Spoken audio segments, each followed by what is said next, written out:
మన తండ్రి కుమార పరిశుద్ధాత్మ దేవునికి వందనాలు స్తోత్రాలు చెల్లించుకుంటూ ప్రేమైన దేవుని బిడ్డలారా, దేవుడు మనందరినీ క్షేమంగా కాపాడుతున్నందుకు దేవునికి వందనాలు స్తోత్రాలు చెల్లించుకుంటున్నాము.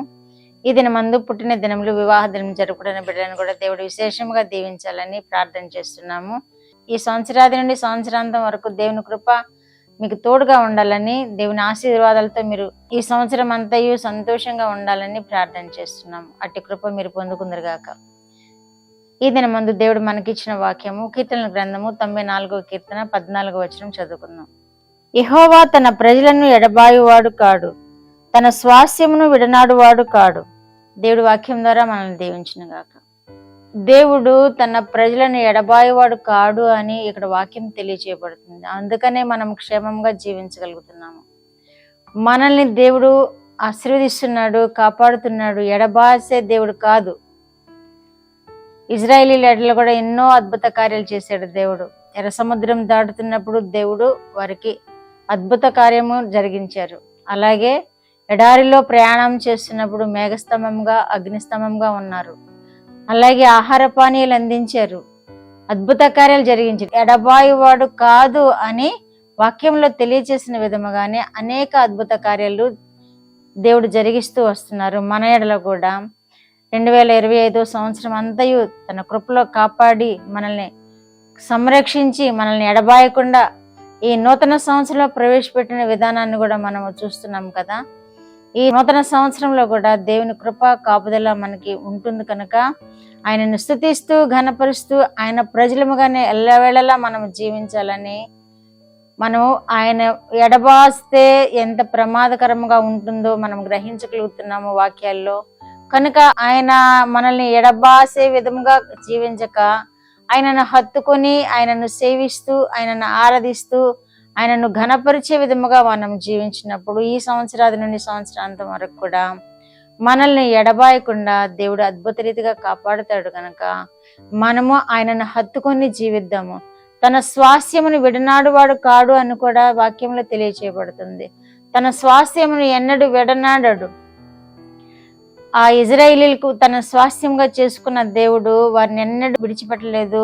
వారు ఎన్ని దోషాలు చేసినా వారిని క్షమించి వారిని హత్తుకొని వారిని క్షేమం స్థితిలో నడిపించిన దేవుడుగా ఉన్నాడు. కనుక మనల్ని కూడా మన రక్షకుడైన యేసుక్రీస్తు శిలువ రక్తంలో కడుగుబడిన మనము కూడా ఆయన స్వాస్యముగా ఉన్నాము. కనుక మనల్ని కూడా ఎన్నడూ విడిచిపెట్టే దేవుడు కాదని మనం గ్రహించుకుని ఈ సంవత్సరంలో దేవుని యొక్క కృప మన మీద ఉంటుందని ఆయన స్వాస్యముగా మనము జీవిస్తూ ఆయన మహిమకరముగా జీవిస్తూ మనము జీవించాలని ఈ వాక్యం ద్వారా మనము గ్రహించగలుగుతున్నాము. ఆయనలో మనము ఉండాలి. మనలో ఆయన ఉండినప్పుడు మనము అద్భుత కార్యాలు చేయగలుగుతాము, ఆశ్చర్య కార్యాలు చేయగలుగుతాము. ఈ సంవత్సరం అంతా కూడా ఆయన కృపాక్షేమములతో మనల్ని కాపాడగల దేవుడుగా ఉన్నాడని మనము వాక్యాలను చదువుతున్నాము, వింటున్నాము. ఆయన స్వాస్యాన్ని విడనాడు దేవుడు కాదని కూడా వాక్యాల్లో తెలియచేసిన విధముగా మనల్ని కూడా ఎన్నడూ విడిచిపెట్టే దేవుడు కాదని మనము ధైర్యంతో ప్రార్థన జీవితంతో వాక్య ధ్యానంతో ఈ సంవత్సరంను గడుపుతాము. ఆయన కృపను మనం పొందుకుందాము. కీర్తన గ్రంథము 37:28లో కూడా ఆయన తన భక్తులను విడువడు, వారెన్నటికీ కాపాడబడుదురు. ఆయన భక్తులను విడువడు. మనము ఆయన బిడలముగా జీవిస్తూ ఆయనను సేవిస్తూ ఉండినప్పుడు మనము ఆయన భక్తులము కనుక మనల్ని ఎన్నడూ విడువడు అని వాగ్దానం చేస్తున్నాడు దేవుడు. మరి ఎన్నటికీ కాపాడబడతాం ఎప్పుడు అంటే మనం ఆయన భక్తిపరులముగా జీవించినప్పుడు, ఆయన స్వాస్థ్యముగా జీవించినప్పుడు. ఈ సంవత్సరాది నుండి సంవత్సరాంతం వరకు కూడా మనం క్షేమముగా జీవించగలుగుతాం ఎప్పుడు అంటే ఆయనను సేవిస్తూ జీవించినప్పుడు, ఆయనను కొనియాడుతూ జీవించినప్పుడు మనము ఈ సంవత్సరాది నుండి సంవత్సరాంతం వరకు కూడా క్షేమముగా కాపాడబడగలుగుతాము. మనము ఆశీర్వాదకరమైన జీవితంలో జీవించగలుగుతాము. ఆయనను కొనియాడాలి, ఆయనను కీర్తించాలి, ఆయనను ఘనపరచాలి. అప్పుడు ఆయన ఆశీర్వాదాలు మనం పొందుకుంటాము. ఈ సంవత్సరం అంతా కూడా క్షేమముగా జీవించగలుగుతాము. ఆయన నుండి ఎడబాయకుండా ఆయన హత్తుకొని జీవితాము. మనం ఎన్నడూ ఆయన అడుగుజాడలో సాగిపోదాము. ఆయన కృప కాపుదల మనకి ఈ సంవత్సరం అంతా కూడా ఉంటుంది.